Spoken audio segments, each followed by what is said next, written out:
Hello everybody, this is ChiroCore series at Intun ChiroCare. I am with Kayla with Core Connections Pilates. Today we are going to talk about posture. Posture is a long topic. We could probably spend a lot of time on it. So this is just kind of going to be a brief introduction on posture, and then we'll get into some specific posture things down the road with some certain exercises to help correct that. So my philosophy on posture is I really feel posture is the window to your spine. Because if you think about it, if you see someone like this, you know that over time, that muscle memory and then the skeleton changes to learn that posture. Mm-hmm. So I really do feel like posture is a really big, important part of my practice. How about you? Yeah, that's actually the first thing I look at in a person, because that's the only way you're going to be able to address what exercises are needed, where the weaknesses are, where the strengths in the body might be, and where their pain is originating from. That's usually a good indicator too of if someone's complaining of pain.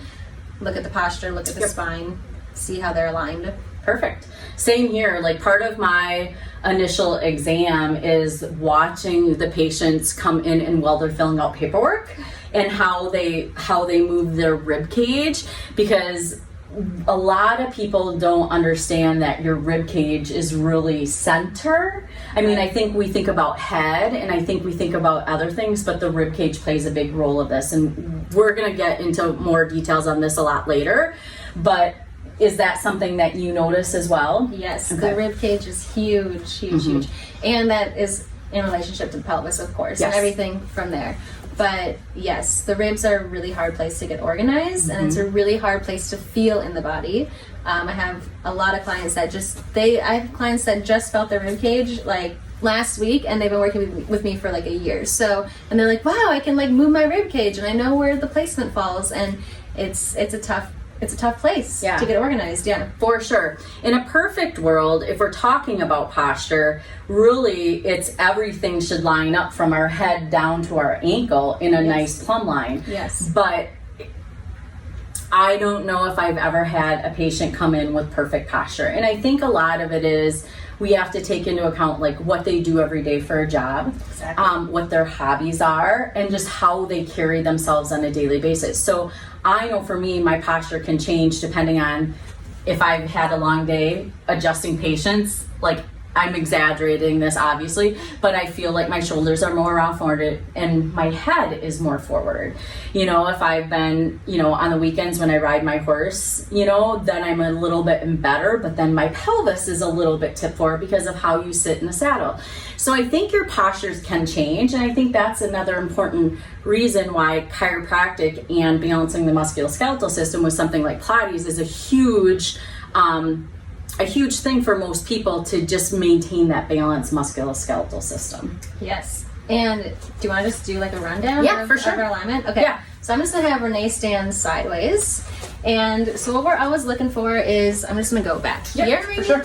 Is, you can't see, but her earlobe, you want to always make sure it's right. I just stood up really straight for you too. Oh, good. It's right over. So this is me standing up straight. This is her normal posture. This is normal. And you see when she brings her earlobes right over her shoulders, how she's going to drop the shoulder blades down and come a little bit more into alignment here. Yes, you see that extension? I don't know if you saw that because I was kind of in front of the camera.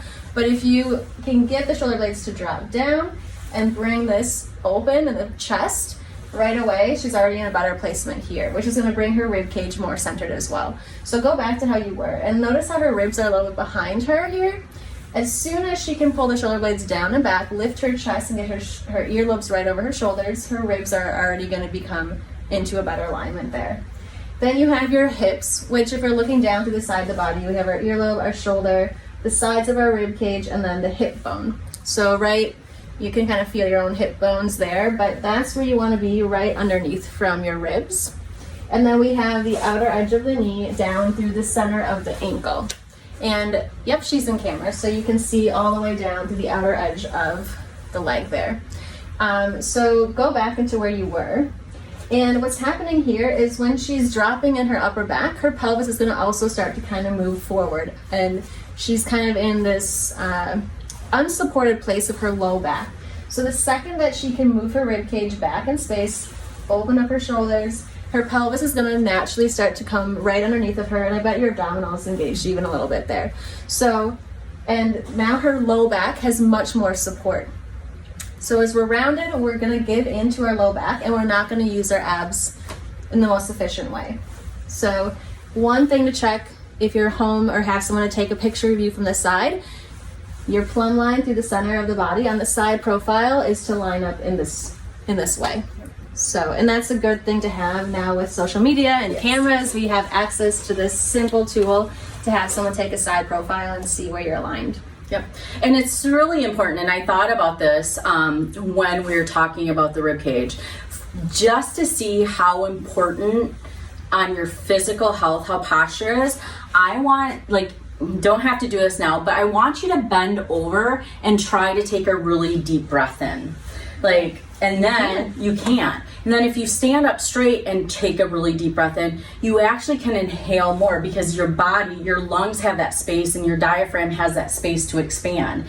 And that is a huge thing. And people don't realize that, you know, when your musculoskeletal system is not balanced, there is also other physical issues, like breathing. Breathing is much more difficult when your rib cage is like when you're flexed, and it makes a big difference. So yeah. So what I do is I work a lot on posture, and I know that Kayla does too.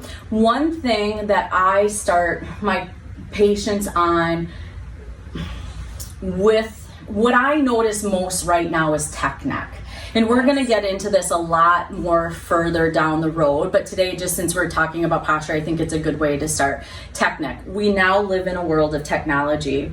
Normally, you want to see a curve in on x-ray of your cervical spine that looks like a reverse C, and now the normal is becoming straight or even tipped the other way. The problem with that is it increases headaches, and we're seeing a rise in ADHD because of the structures that the spine puts pressure on in that. So a simple thing that I have people do, and like you can add to this too, is just literally like round your shoulders and translate your chin back. It's not necessarily lifting your chin back, but it's just like a translation and holding it.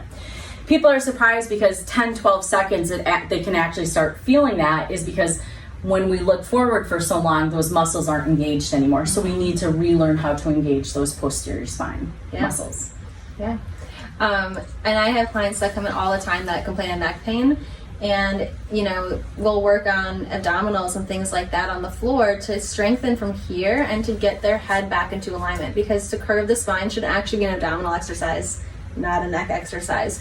But I see it so often, and I'm taking it from a movement perspective of how I see tech neck applied, is because people get stuck here, and then when they go to do a crunch, they actually do more flexion in their cervical spine, and they're not using the proper muscles to engage and to flex the spine. So when they're experiencing pain through an exercise, it's usually from a postural misalignment, that when we can get the neck back into the alignment and actually work the muscles correctly, how that pain just goes away. And if they can continue to strengthen through that, it's going to also relieve that neck pain on a regular basis. For sure. It's kind of, I mean, you take it all from a medical perspective, and with me, when someone's complaining of pain through movement exercise, I try to find out what is going on and apply the posture for that place, from that place. Awesome. And that's, I mean, essentially, we practice very, very similar, and I think that that's why, this ChiroCore series, I think, is going to benefit a lot of people, just because it's just the little things that if we can give to people to add to their everyday lives, and the improvement that they'll make, I think, is going to be huge. Yeah. All right. So your tip for this week is, when you're sitting at a desk, remember your posture. Remember to get your shoulders back. It takes a while to learn how to drop your shoulder blades, but maybe that will be a whole new video series down the road. Drop the shoulder blades, bring your chin back, and just take in deep breaths, because I think just getting in the practice of breathing really helps your posture too. Absolutely. All right. Anything else to add? I think that you covered it all. All right. Perfect. Well, we'll see you next time. Bye. Thanks.